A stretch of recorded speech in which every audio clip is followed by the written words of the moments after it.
Okay, I have my patient all hooked up, and now we're going to do a biocal and check to make sure all the equipment is working properly. While I do the biocal, I am going to make sure the signals are what I expect them to be. If anything is not working correctly, I'm going to go in and fix it and then continue the biocal. This is our first step before we start the actual study. Every recording system is a little bit different, and you're going to have to follow the protocol at the facility that you do your clinical at. So don't quote me on how they document it on the recording, but the biocal should be saved with the entire study. So it should be part of the study, but not included in calculation of sleep times. The lights out would be after that. So I'm going to ask my patient to just lay nice and relaxed and follow my instructions. Right now, her eyes are closed, and you can see on her EEG on the occipital lobe. Let me show you so this is the right occipital lobe to the left ear, and you can see how much more alpha there is in that channel compared to the other two channels, which is your C4 and F4 channels. So the occipital, that's where we're going to see the prominent alpha waves when the eyes are closed. Okay, Ms. Cummins, I'm going to have you open your eyes for me and just lay nice and relaxed. Okay, and you can see right where she opened her eyes. These are my eye channels, and you can see, notice the alpha in the occipital lobe. Once she opened her eyes, notice how that diminished. You can barely tell that's alpha now. So, Kira, go ahead and close your eyes for me.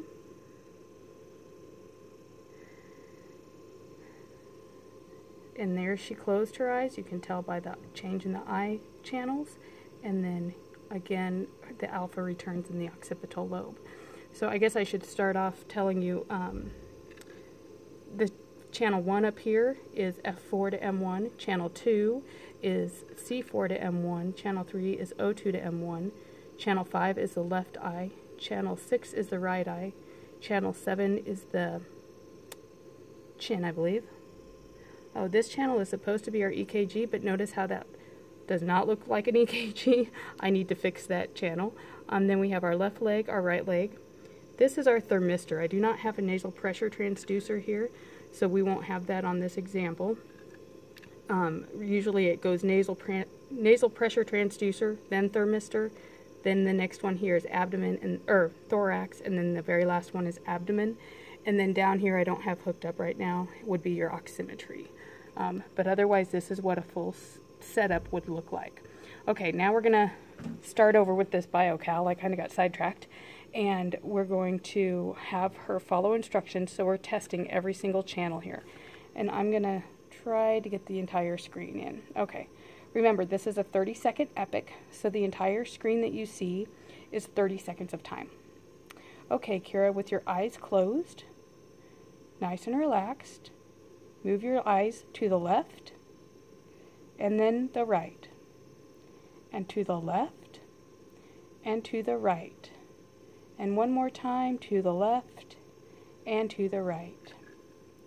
Okay, next, Kira, keeping your eyes closed, I'd like you to move your eyeballs up and then down, and then up and then down. One more time, up and then down. Now my eyes should be moving opposite of each other, and they are. So I have them correctly placed and correctly plugged in. The next thing, Kira, can you go ahead and open your eyes? There you can see she opened her eyes. And I'd like you to blink your eyes 5 times. 1, 2, 3, 4, 5. Very good. Go ahead and close your eyes again for me, please. And there you can see your eye blinks right there, right along there. There's all 5 of them. Okay, with your eyes closed, I'd like you to clench your teeth together and relax. Clench your teeth together again and relax. And one more time. And relax. Perfect. Okay, the next thing I'm going to do is check all the breathing channels. So I should clearly see inhalation and exhalation. And if not, I need to adjust my, on this computer, it's the gain. All computer systems are a little bit different. Some of them refer to it as gain, others refer to it as sensitivity, but basically I'm trying to make that bigger. And she's doing something weird, which is causing everything to move. So let's hope we didn't lose those channels.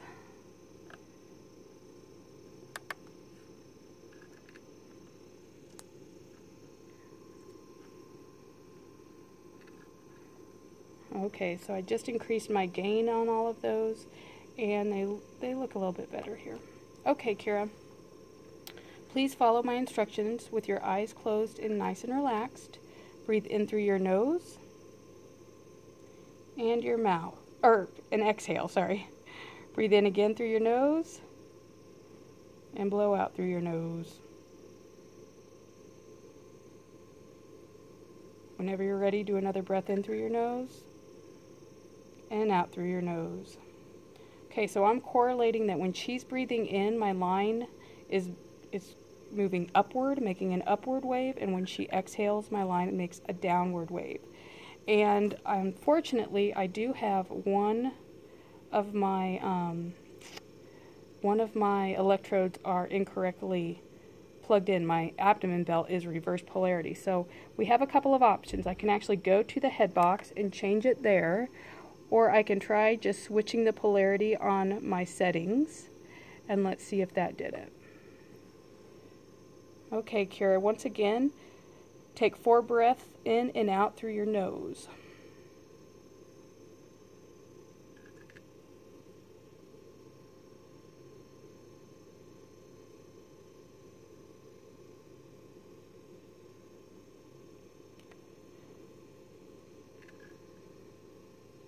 Okay, let's just do one more. Perfect.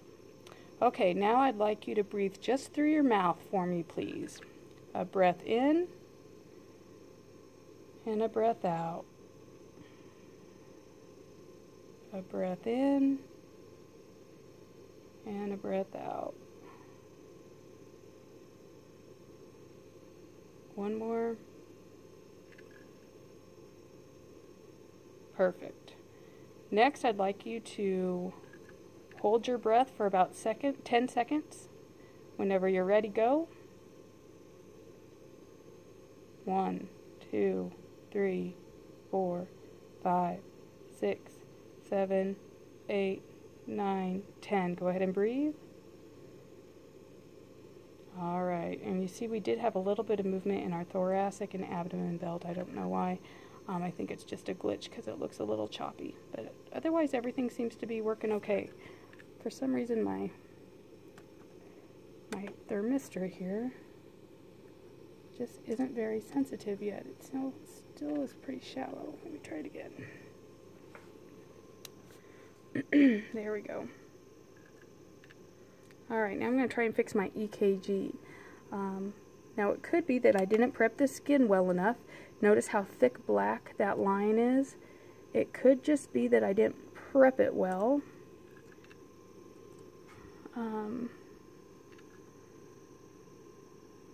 But my high filter, I think, is maybe not set quite high enough. It's not letting me change it in here. Oh, there we go.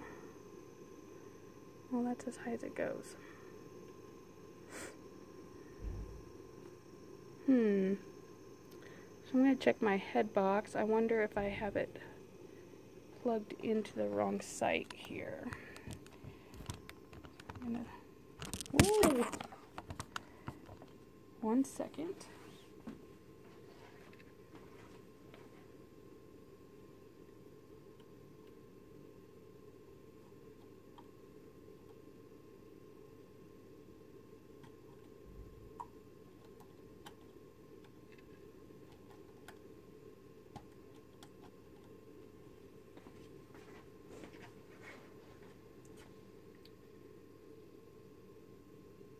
Well, that was not it.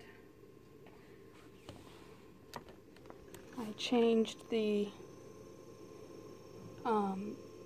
head box sites that I had it plugged into, and that was not correct. So, because I didn't change anything. So, okay. So I'm looking at where it has it set up, and it says EMG4, and on my box I don't have an EMG4, so somebody has mislabeled it.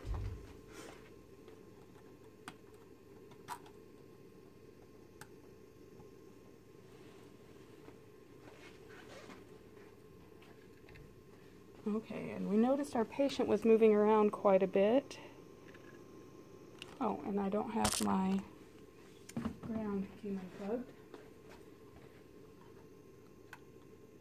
There we go.